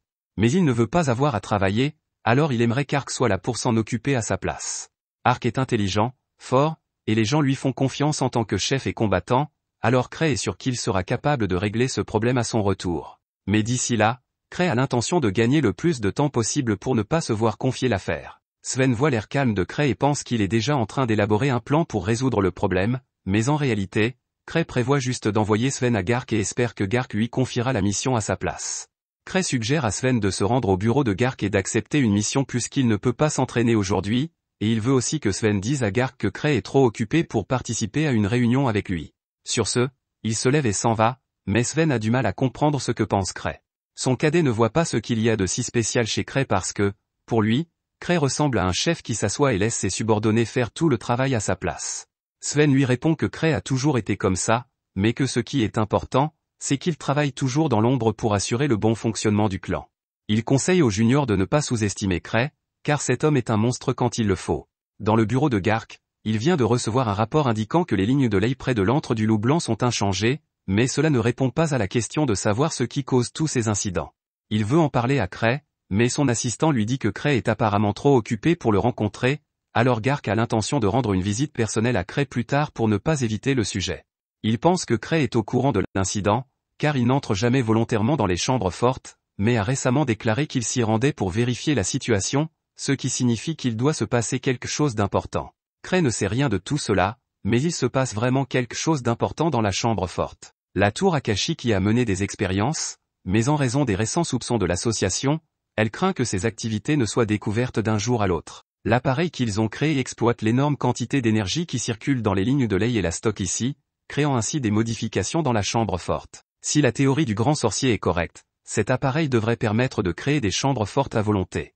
Cependant, les recherches sont encore incomplètes et il ne peut pas se permettre de perdre son laboratoire au profit de l'association. Ses partisans s'interrogent sur l'absence de Sophie Black, qui est chargée de la défense de cet endroit, mais le grand sorcier répond que ce n'est pas de sa faute, car c'est lui qui a approuvé ses congés.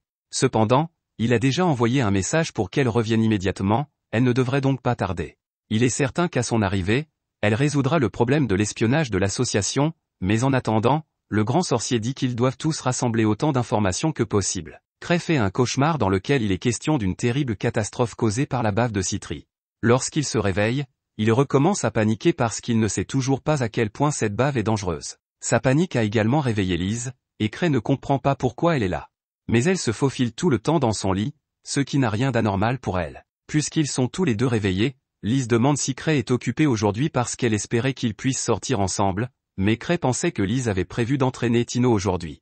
Liz dit qu'elle donne à Tino une pause pour guérir de toutes ses blessures. Comme aucun des deux n'a grand-chose à faire aujourd'hui, Cray ne voit pas d'inconvénient à sortir avec Liz, et c'est une bonne occasion pour lui de se changer les idées après le cauchemar qu'il vient de vivre. Pendant ce temps, Gark vient de se présenter pour chercher Cray, et la réceptionniste s'étonne qu'il soit venu jusqu'ici, mais Cray continuerait à l'éviter. C'est alors que Cray et Liz descendent, et Liz est furieuse de voir Gark ici, car elle ne veut pas que quelque chose vienne gâcher son rendez-vous avec Cray. Gark essaie d'être poli et lui demande ce qui est arrivé à la voûte du palais de la nuit sur laquelle elle devait faire un rapport, mais Liz ignore sa question et commence à l'insulter pour avoir toujours compté sur Cray. Gark commence à perdre patience, et lorsque Liz lui donne un coup de pied, c'est la goutte d'eau qui fait déborder le vase, alors il se retrousse les manches et est prêt à lui donner une leçon. Pendant ce temps, Cray ne veut pas être là et demande à l'assistante de Gark si elle veut monter avec lui. Pendant que Kaina et lui discutent, elle l'informe des résultats de leur reconnaissance. Cray trouve que c'est une bonne chose que les lignes de mana soient normales, mais il est bien plus préoccupé par l'autre problème qui se pose. Kaina est confuse et demande ce que Cray veut dire par l'autre problème, mais Cray ne veut pas lui dire qu'il a libéré un slim qui pourrait détruire le pays, alors il lui dit que les détails sont encore confidentiels. Il lui dit qu'il aimerait aller enquêter un peu plus, mais qu'il est occupé aujourd'hui, et qu'elle devrait peut-être demander à Ark de le faire, surtout parce que Cray ne pourrait jamais s'occuper d'une vraie mission tout seul. Pendant ce temps, Gark et Liz sont toujours en train de s'affronter en bas, et bien que Gark soit beaucoup plus fort que Liz, elle est beaucoup plus rapide que lui, donc il n'a pas réussi à la frapper. Elle se moque de Gark parce qu'il s'est laissé déboussoler par son travail de bureau, mais cela ne fait que l'exaspérer, et il est prêt à lui jeter tout ce qu'il a sur la tête. Gark était connu comme un chasseur de niveau 7 de première classe avant de prendre sa retraite, et sa force est toujours digne de ce titre, mais Cray dit à Gark et à Liz d'arrêter de se battre avant qu'ils ne détruisent cet endroit. Gark est toujours en colère contre Liz, mais cette dernière se rend immédiatement auprès de Cray et oublie sa dispute avec Gark. Cray et Liz sortent ensemble et Liz remarque que Gark s'est vraiment laissé aller ces dernières années. Cray estime qu'il n'est pas juste de le qualifier de faible, car Liz s'entraîne encore souvent parce qu'elle est en service actif, alors que Gark doit maintenant s'occuper de toute la paperasserie. Cependant, Lise dit qu'il n'y a aucune chance que Gark réussisse à traverser la voûte de la parade nocturne dans son état actuel, alors Cray lui demande si les monstres de cette voûte étaient vraiment si forts. Le reste des Gryvers est toujours dans la voûte de la parade nocturne, mais Cray aimerait qu'il revienne rapidement, car il aurait besoin d'aide pour régler le problème des baveux. À ce moment-là, Lise donne son sac à Cray et part s'attaquer à un type au milieu de la rue. Cray lui demande ce qu'elle fait et elle lui explique que ce type les regardait avec méfiance. Cray estime que ce n'est pas une raison suffisante pour s'attaquer à un type et lui dit de le laisser partir. Il lui demande s'il va bien, mais il s'enfuit et Cray ne sait pas pourquoi. Lise est confuse et se demande pourquoi Cray laisserait s'échapper quelqu'un qui n'a manifestement rien de bon, mais elle se rend compte que Cray a dû l'ignorer intentionnellement parce qu'il a un plan, et elle s'excuse d'avoir agi à la hâte sans lui demander d'abord. Pendant ce temps, le gars trouve le chemin d'une boutique isolée, et il fait partie de la tour akashique, mais il ne comprend pas comment il a été repéré puisqu'il les suivait à bonne distance. Le fait que Cray l'ait laissé partir après l'avoir attrapé amène l'homme à supposer que Cray sait tout de leur opération. Le lendemain, Lise est ravie de sortir à nouveau avec Cray, mais ce dernier lui rappelle que cette fois-ci, il ne s'agit pas d'un rendez-vous, mais de la partie la plus dangereuse de la capitale impériale, et que Cray l'a emmené ici parce qu'il cherche quelque chose. D'après les informations qu'il a obtenues d'Eva, il y a eu de nombreux incidents au cours desquels des personnes ont disparu ici. Bien qu'il puisse s'agir des meurtres et des enlèvements habituels dans la région, Cray craint que ces disparitions aient un rapport avec la bave de Citri, car cela signifierait que les incidents sont de sa faute. De plus, le rapport d'Eva indique qu'il y a un nouveau magasin de glace un peu plus loin. Cray propose donc à Lise et lui d'aller en goûter, et Lise est plus qu'heureuse de l'accompagner. Alors qu'il s'approche du magasin de glace, l'homme d'hier les observe, complètement paniqué. Personne n'aurait dû comprendre que ce nouveau glacier était en fait une base de recherche de la tour akashique, mais Cray a réussi à trouver cet endroit. Le type essaie de se calmer et décide de fermer le magasin jusqu'au départ de Cray afin de préserver le secret de la base, mais avant qu'il ne puisse le faire, Sophia entre dans la pièce. Elle vient de rentrer de mission et voit que le gars est paniqué, alors elle lui demande ce qui ne va pas. Quelques minutes plus tard, Cray et Lise arrivent au magasin de glace, mais le temps qu'ils arrivent, le membre de la tour akashique a déjà fermé l'endroit. Lise est furieuse que le magasin soit fermé, car cela gâche sa chance de déguster une glace avec Cray. Elle est donc prête à défoncer la porte sur le champ, et le membre de la tour akashique panique à l'intérieur. Mais juste avant que Lise ne détruise tout, Cray l'arrête et lui suggère que le magasin n'a peut-être plus de glace et qu'il vaut mieux laisser tomber pour l'instant. De retour au bureau du clan, Lise est déçue de ne pas avoir pu manger une glace avec Cray, mais ce dernier est toujours plongé dans ses réflexions sur la possibilité que la bave de Citri soit encore en liberté quelque part dans la ville, et qu'il doit vraiment faire quelque chose pour y remédier. Il se tourne vers Lise et lui demande quand Citri reviendra de la chambre forte du palais de la nuit, car il a quelque chose à lui dire. Citri n'est pas près de revenir, alors Lise propose à Cray de l'aider du mieux qu'elle peut. Mais ce dont Cray a besoin, c'est d'informations sur une créature magique spécifique, et Lise peut donc l'aider. Eva entre alors dans le bureau de Cray pour l'informer qu'elle a apporté une liste de chasseurs candidats à l'enquête sur le repère du loup blanc. Sven et les autres membres d'Obsidian Cross sont déjà sur place, mais Ark est absent pour le moment, et elle a donc besoin que Cray approuve la liste. Elle tente de la lui remettre, mais Cray ne la regarde même pas car il ne veut pas s'impliquer, et il dit à Eva qu'il lui fait confiance pour qu'elle s'en occupe elle-même. Pendant ce temps, les membres de la tour akashique se réunissent pour discuter du fait que Cray a découvert leur base secrète. L'endroit était parfaitement dissimulé dans un quartier délabré de la ville, mais Cray l'a facilement trouvé. De plus, il a dû faire semblant de croire qu'il s'agissait d'un magasin de glace ordinaire pour leur faire comprendre qu'il avait plusieurs longueurs d'avance sur eux. Comme ils ne connaissent pas les intentions de Cray, tout le monde est paniqué et ne sait pas comment procéder pour aller de l'avant, alors le chef se tourne vers Sophia et lui demande si elle a de bonnes idées. Sophia ne semble pas aussi inquiète que les autres et déclare calmement qu'ils devraient entrer en guerre contre le clan de Cray. Les autres membres de l'Akashique sont choqués et lui demandent si elle pense vraiment qu'ils ont une chance contre First Steps. Sophia répond que la tour akashique est le chercheur de vérité et que, quel que soit son adversaire, elle ne doit jamais reculer, même s'il s'agit d'un groupe de chasseurs de haut niveau.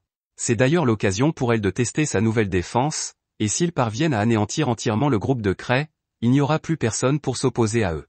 Le chef trouve son argument convaincant, sans compter que s'ils ont vraiment été découverts par Cray, il est impossible qu'ils s'en sortent sans se battre. Il dit à Sophia qu'elle est libre de faire ce qu'elle veut, et elle est très heureuse de l'entendre, car cela signifie qu'elle peut enfin s'amuser.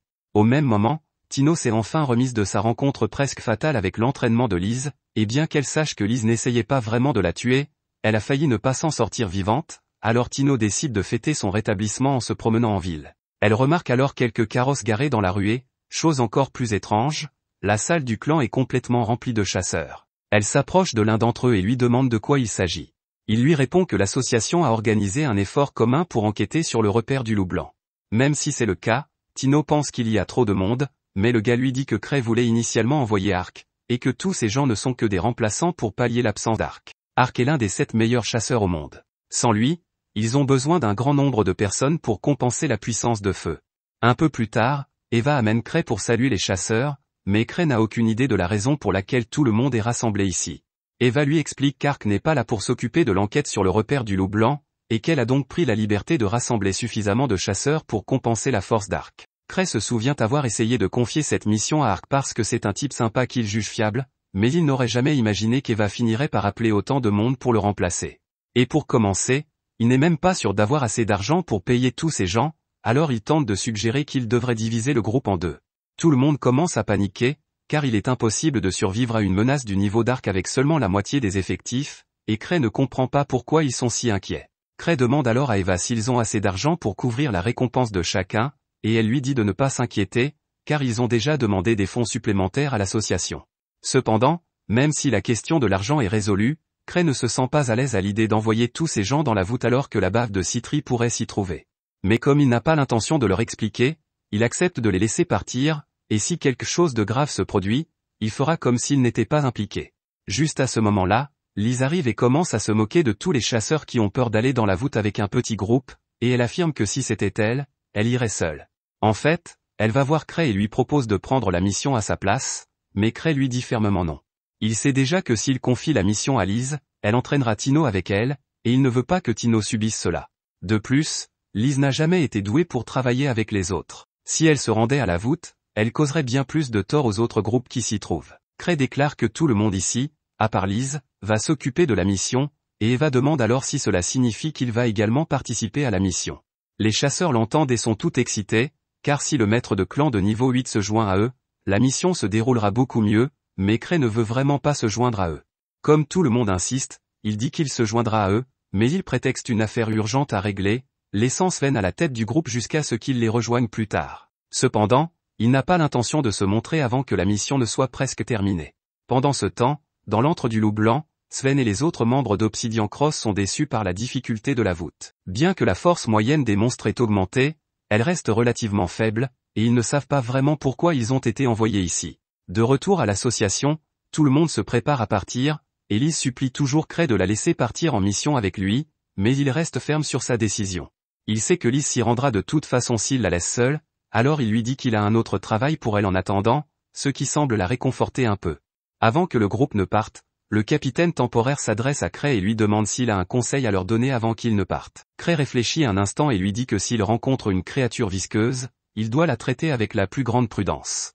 Le gars ne pense pas qu'il y ait la moindre chance que le groupe tombe sur une créature visqueuse dans la voûte de White Wolf, mais il dit qu'il gardera le conseil de Cray à l'esprit. De retour à la base de la tour akashique, Mogus est fou de rage de voir l'association s'en prendre à lui en si grand nombre, mais s'ils ont l'intention de se mettre en travers de ses recherches sur les monomatériaux, il fera tout ce qui est en son pouvoir pour les écraser.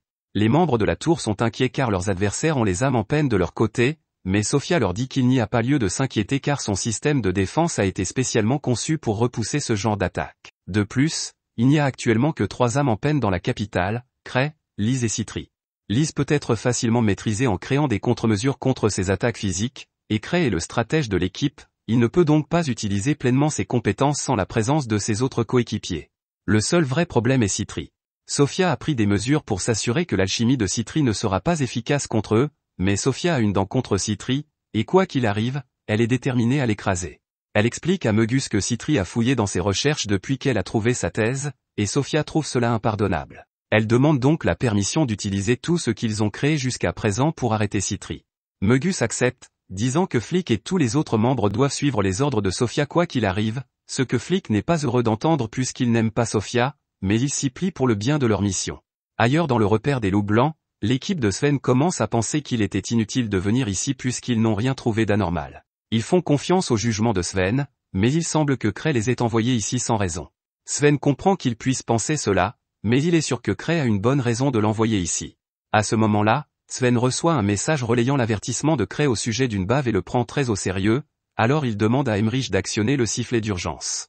Tous les chasseurs de la chambre forte entendent le coup de sifflet et sortent immédiatement, mais lorsqu'ils découvrent que le coup de sifflet a été donné à cause d'une bave aléatoire, ils sont furieux. Ils trouvent ridicule que Sven croie aveuglément toutes les informations de Kraï, mais Sven a de bonnes raisons de faire confiance à Kraï. Il ne sait pas quel danger cette bave inconnue peut représenter, et Sven pense donc qu'il est plus prudent d'attendre l'arrivée des renforts avant de poursuivre l'enquête. Les autres chasseurs pensent toujours que c'est ridicule, car ils croient qu'une bave n'apparaîtrait jamais dans une voûte comme celle-ci, mais puisque c'est un avertissement de Kraï, Sven est sûr qu'il est exact. Par le passé, Kraï l'a invité au hasard à une fête pour admirer des fleurs, mais lui a aussi demandé d'apporter ses armes sans raison particulière. À l'époque, Sven n'y comprenait rien, mais lorsque le groupe a commencé à observer les fleurs, la chambre forte s'est manifestée à l'endroit même où il se trouvait. Le fait que Kraï l'ait prédit a convaincu Sven que Kraï devait être capable de voir l'avenir. Dès lors, même si les instructions de Kraï sont farfelues, Sven obéit au doigt et à l'œil. De retour au bureau de Kraï, Lise le harcèle car elle veut vraiment savoir quelle mission spéciale il a prévue pour elle. Mais Kraï n'a rien, il a juste inventé l'excuse pour qu'elle reste ici, mais maintenant il ne sait plus quoi dire. À ce moment-là, Lise entend quelqu'un à la porte de Kraï. Il s'agit de Citri, qui vient de rentrer en ville. Elle n'était pas censée revenir avant un certain temps, mais elle a le mauvais pressentiment qu'une puissante organisation est sur le point de faire un grand coup, et elle veut donc offrir son aide. Le slim de Citri a été créé pour améliorer la capacité du slim à s'adapter à son environnement, mais l'expérience s'est avérée dangereuse et ratée. Elle est sûre que Kraï sait que son slim s'est échappé, mais elle lui assure qu'elle a fait en sorte qu'il ne s'attaque ni à elle ni à Kraï, mais que tous les autres sont des proies faciles. Elle sait qu'il s'est échappé, mais elle essaie toujours de comprendre comment il a pu sortir de la chambre forte de Kraï. Elle mène une petite enquête et arrive à la conclusion que le slim a dû apprendre à ouvrir le coffre tout seul pendant que Kraï n'était pas là et qu'il s'est faufilé par le tuyau d'évacuation de la baignoire. Kraï panique intérieurement car Citri vient de confirmer que le slim pourrait très bien détruire toute la capitale s'il était laissé en liberté. Citri lui dit qu'elle va s'occuper de la situation avec le slim, mais qu'il y a autre chose dont elle veut parler. De retour au repère des loups blancs, des renforts sont arrivés et Sven vient d'apprendre que Kraï veut qu'il prenne la tête du groupe. Il est déçu que Kraï ne vienne pas, mais on lui dit que Kraï a emmené Lise et Tino dans une mission séparée, alors Sven ne peut pas se plaindre, d'autant plus qu'il n'aura pas à s'occuper de Lise si elle est avec Kraï. Il attire l'attention de tout le monde et dit qu'il organise une réunion stratégique pour parler de l'avertissement donné par Kraï. Il leur demande si l'un d'entre eux a déjà combattu un slim de front ou s'il a apporté quelque chose qui puisse vaincre un slim. Mais affronter un slim est la dernière chose qui préoccupe la plupart des chasseurs, alors ils n'ont que leur équipement habituel, à l'exception de ce type au fond qui a apporté une boîte de répulsifs à Slim, mais à part lui, ils ne sont pas particulièrement préparés à cette situation. Les gens ne prennent toujours pas la menace des limaces au sérieux, car elles sont plutôt inoffensives. Cependant, Kraï a dit qu'il ne s'agissait pas d'une bave ordinaire, donc ils n'ont aucune idée de ce dont elle est vraiment capable. Guin pense toujours qu'il est stupide d'avoir si peur d'un simple Slim, alors il essaie de convaincre tout le monde de repartir, mais ils commencent tous à le regarder de travers parce qu'ils savent que les impatients comme lui sont toujours les premiers à mourir dans ce genre de situation. Sven ne veut même plus discuter avec Guin, il a fait son travail et l'a prévenu, alors si Guin veut aller là-bas et finir dans la rubrique nécrologique de la semaine prochaine, il est plus que bienvenu. Personne ne prend son parti, et à ce stade, il serait gênant qu'il y aille seul, alors il les traite tous de stupides pour avoir cru aveuglément Kraï, même s'il n'est pas là, et se faufile à l'arrière de la foule. Une fois Guin hors de vue, une fille dans la foule prend la parole et dit qu'elle a quelque chose d'important à partager. Elle s'appelle Talia Whitman et c'est une alchimiste qui a travaillé aux côtés de Citri dans le laboratoire du clan pendant un certain temps. Elle et Citri faisaient des recherches pour déterminer les limites de ce qu'il est possible de faire avec un slim. Sven lui demande si elle connaît des faiblesses qu'un slim pourrait avoir, et Talia fouille dans son sac et en sort un tube contenant une drogue qui tue les slims. Elle et Citri l'ont fabriqué spécifiquement pour les slims, donc il ne tuera rien d'autre, et s'il est utilisé sur le slim dont ils ont été avertis, il y a 99% de chances qu'il le tue.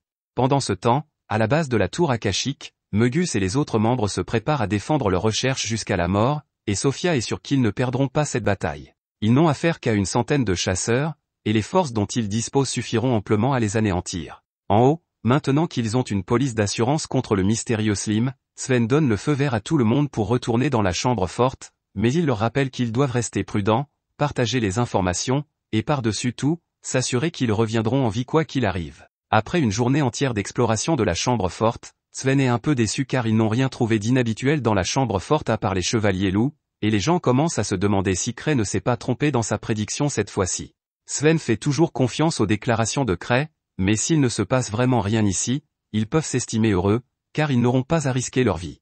Guin revient bientôt de la chambre forte, et il est plutôt content de lui car, jusqu'à présent, il semble qu'il avait raison de dire qu'il n'y avait pas lieu de s'inquiéter, et il se moque une fois de plus de Sven qui a cru aveuglément Kraï. Sven comprend pourquoi Guin pense que Cray avait tort, mais il ne veut pas entendre d'autres plaintes de sa part tant que la mission n'est pas officiellement terminée, alors Guin commence à s'en aller. Avant qu'il ne parte, Sven lui rappelle de ne pas s'éloigner seul pour des raisons de sécurité, mais à ce stade, Guin n'a plus envie d'écouter Sven, alors il part seul faire ce qu'il veut.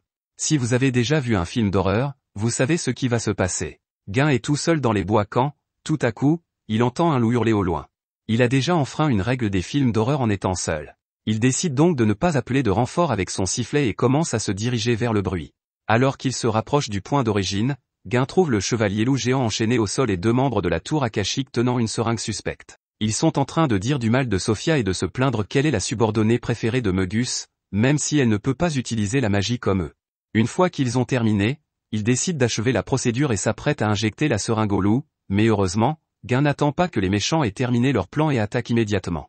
Grâce à sa grande force physique, il peut facilement dominer un magicien qui n'est jamais allé à la salle de sport. Mais l'autre magicien lance une boule de feu sur lui, ce qui oblige Guin à la bloquer avec son bouclier, puis à assommer le magicien.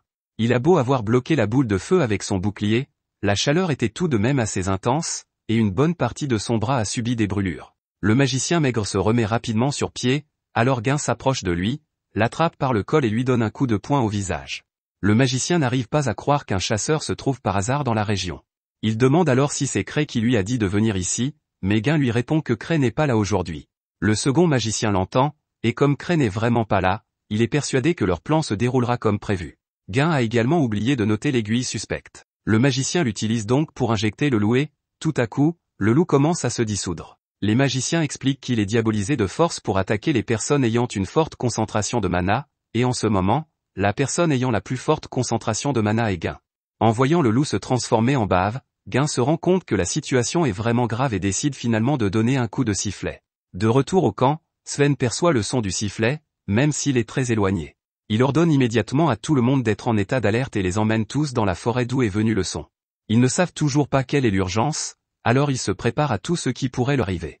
À ce moment-là, Guin sort de la forêt en courant et les avertit de se préparer, car Cray avait raison au sujet de la bave dangereuse, et elle est en route pour nous en ce moment même. Quelques instants plus tard, le loup visqueux émerge de la forêt, et il ne ressemble à aucun autre monstre visqueux que Talia a vu auparavant, mais Sven dit à tout le monde de rester calme et de distraire le monstre car ses mouvements sont trop lents pour les attraper.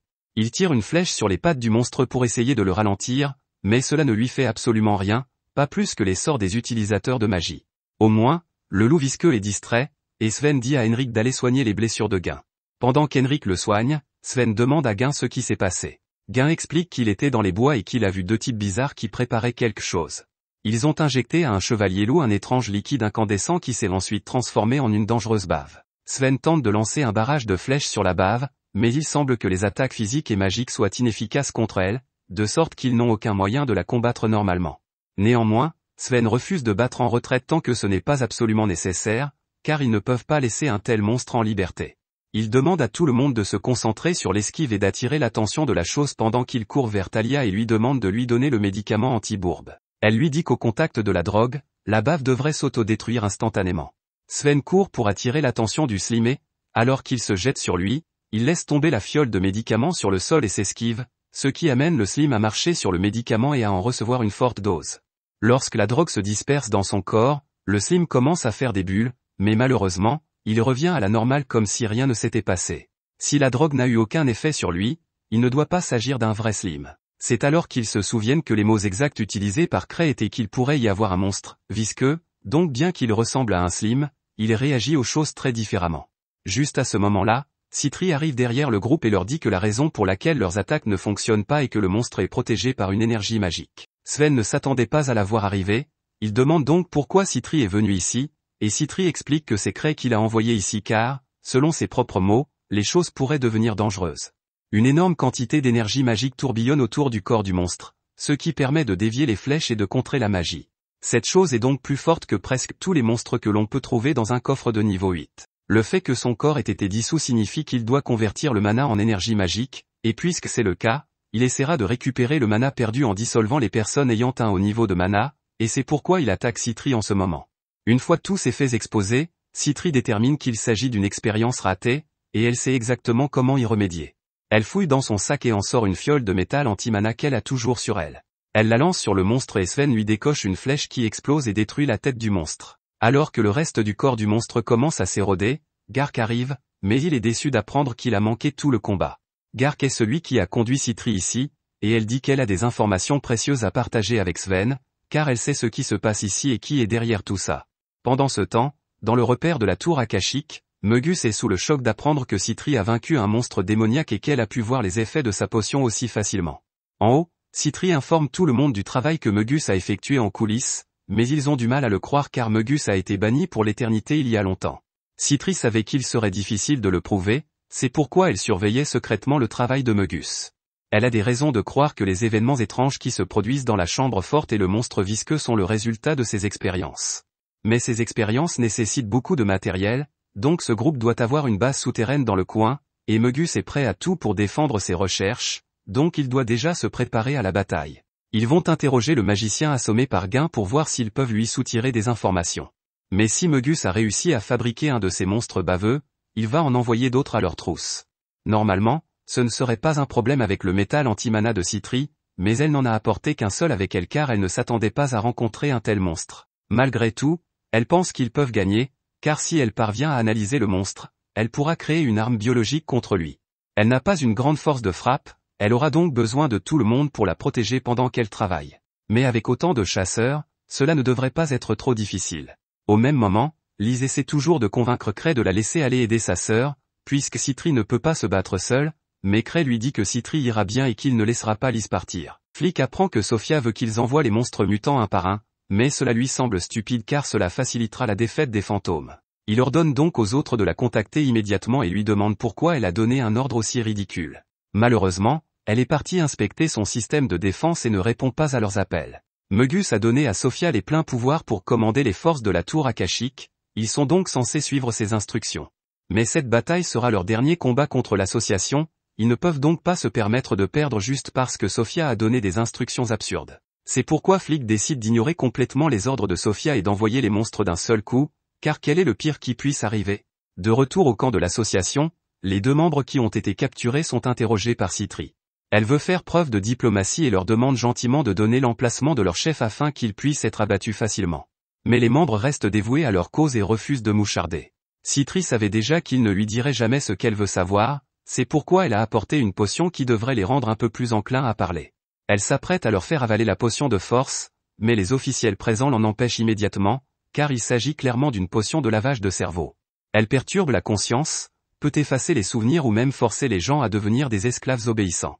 Elle a donc été interdite il y a des années et si Sitri l'a en sa possession, elle est en fait coupable d'un crime de guerre. Gark intervient et dit qu'il comprend que Sitri veuille obtenir des réponses le plus rapidement possible, mais l'association n'est pas une organisation criminelle, et les crimes de guerre ne sont pas acceptables. Sitri s'excuse et dit que ce n'était qu'un malentendu, mais comme le fait de posséder la potion de lavage de cerveau pourrait lui attirer beaucoup d'ennuis, elle décide de la boire pour détruire les preuves.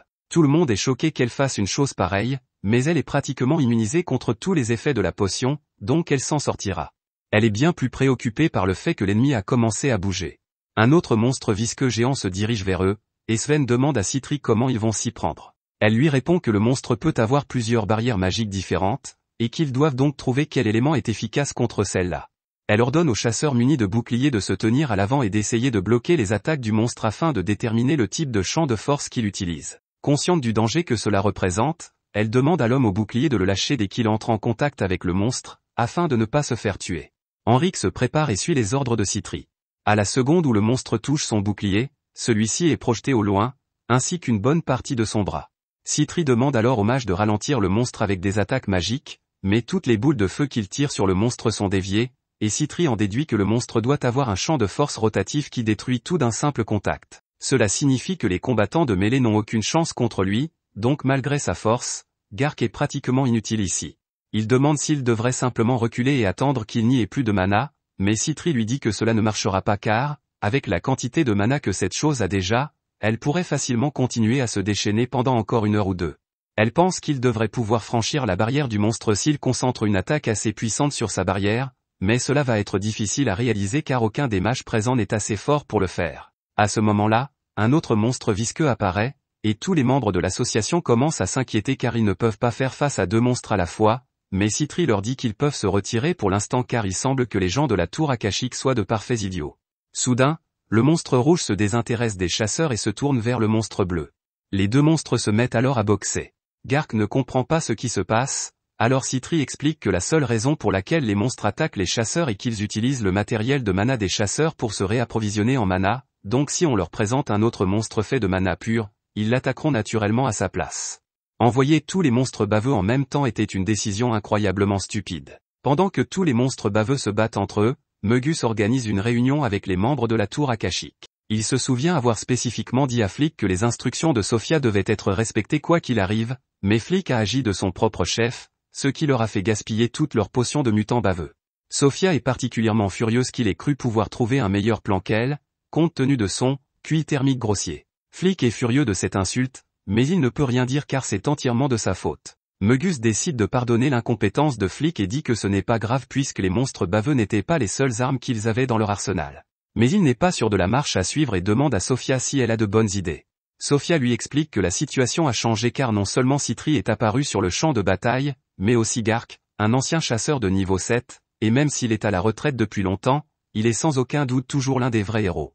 Maintenant qu'ils ont perdu les monstres baveux à cause d'un certain idiot, la bataille va être beaucoup plus difficile. De plus, 2 de leurs membres ont été capturés, et Citri ne va pas tarder à les faire parler. Flick hurle que ces deux-là sont des membres loyaux de la tour akashique, et qu'il est donc hors de question qu'ils mouchardent, et même si Sophia veut bien le croire, ces deux-là sont plutôt stupides, et Citri a plusieurs méthodes pour soutirer des informations, mais même sans crime de guerre pour obtenir des aveux, elle sera toujours capable de tracer leur base tôt ou tard, donc la seule façon de gagner est de faire le premier pas.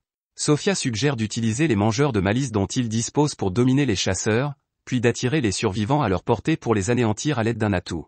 Mogus pense que c'est une bonne idée, mais les mangeurs de malice ne sont encore que partiellement entraînés, il leur faudrait donc quelqu'un pour aller les commander. Sophia propose donc à Flick de le faire car il doit se rattraper de sa précédente erreur. Flick est de nouveau en colère, mais il ne peut pas refuser et promet qu'il obtiendra de bons résultats cette fois-ci. De retour au camp de l'association, Talia pense à Citri et à son génie naturel depuis le premier jour, faisant toujours tout ce qu'il faut pour découvrir la vérité, même si c'est difficile ou à la limite de l'illégalité.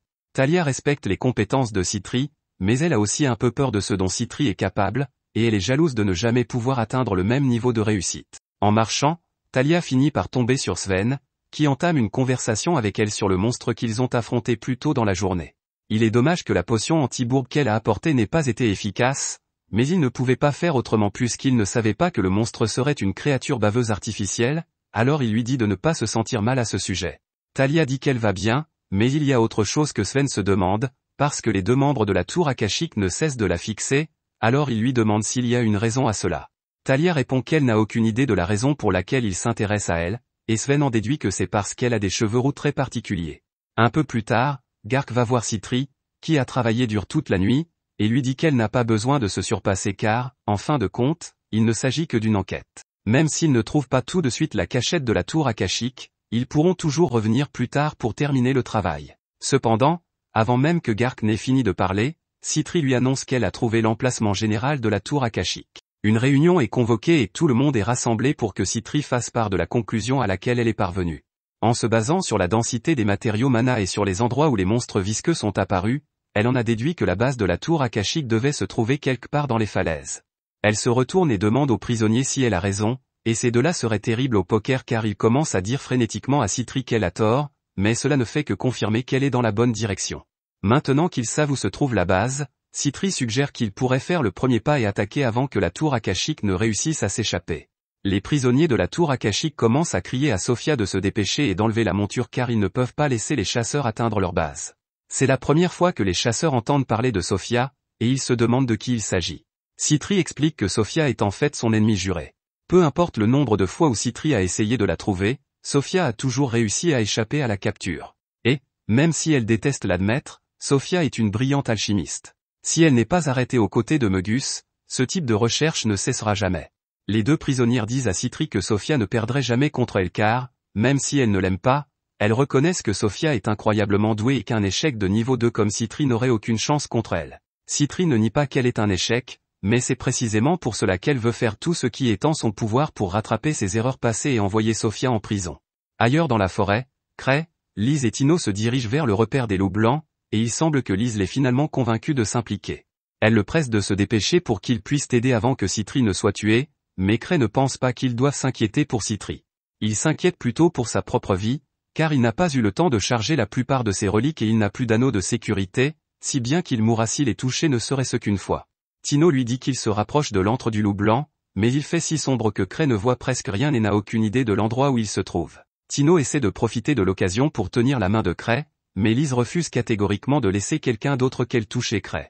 Citri informe Gain que Cray a dit qu'il ne pourrait pas venir aider, et Gain est un peu déçu car il espérait avoir la chance de le rencontrer maintenant qu'il comprend à quel point Cray est génial. Citri dit à Gain que Cray est le meilleur chasseur du monde et qu'elle ne serait pas surprise s'il parvenait un jour à atteindre le niveau 10.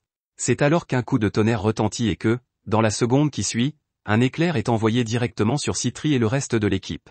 Le responsable est Flick, et il est très fier d'avoir vaincu tous les chasseurs, à tel point qu'il quitte sa position surélevée et descend au sol pour se réjouir des corps incapables des chasseurs. Mais cette décision est stupide, car Citri n'a pas été touchée par l'explosion. Elle ne pensait pas que quelqu'un de la tour serait assez imprudent pour utiliser un sort à zone d'effet alors qu'il a des otages, mais il semble qu'elle se soit trompée. Flick n'arrive pas à croire qu'elle est encore debout après avoir été touchée par son attaque de tonnerre, mais elle doit souvent faire face à des sorts de ce niveau lorsqu'elle part en chasse avec le reste des âmes en peine, alors elle a toujours des contre-mesures prêtes, juste au cas où. Elle porte également un pistolet de soin pour la même raison. Elle tire donc sur Sven pour l'aider à récupérer et, une fois remis sur pied, il fonce sur Flick. Il n'en faut pas plus pour assommer Flick, mais le mangeur de malice est bien plus coriace. Sven est donc mis à terre, mais juste avant que le monstre ne le tue, Gark s'interpose et l'achève d'un seul coup. Lorsque la nouvelle parvient à Mogus, il est plus furieux que jamais car Sophia a dit à Flick d'attaquer en utilisant tous les mangeurs de malice, mais il a désobéi et n'en a pris qu'un seul. Tout comme les parents de Flick, Mogus est très déçu par ce dernier. Les autres membres de la tour akashique lui disent qu'il doit s'enfuir avant que les chasseurs n'arrivent, car ses précieuses recherches doivent être poursuivies, mais Mogus insiste pour rester, car ils ont toujours leur arme secrète, Akasha. De plus, en tant que chef, il est de son devoir de se battre à leur côté jusqu'à la fin. Pendant ce temps, l'équipe d'enquêteurs est enfin arrivée devant la grotte où se trouve la base de la tour akashique. Ils prévoient d'entrer et d'attaquer avant que la tour akashique n'ait une chance de les attaquer. Sven et Citri comptent donc sur Gark pour leur ouvrir la voie.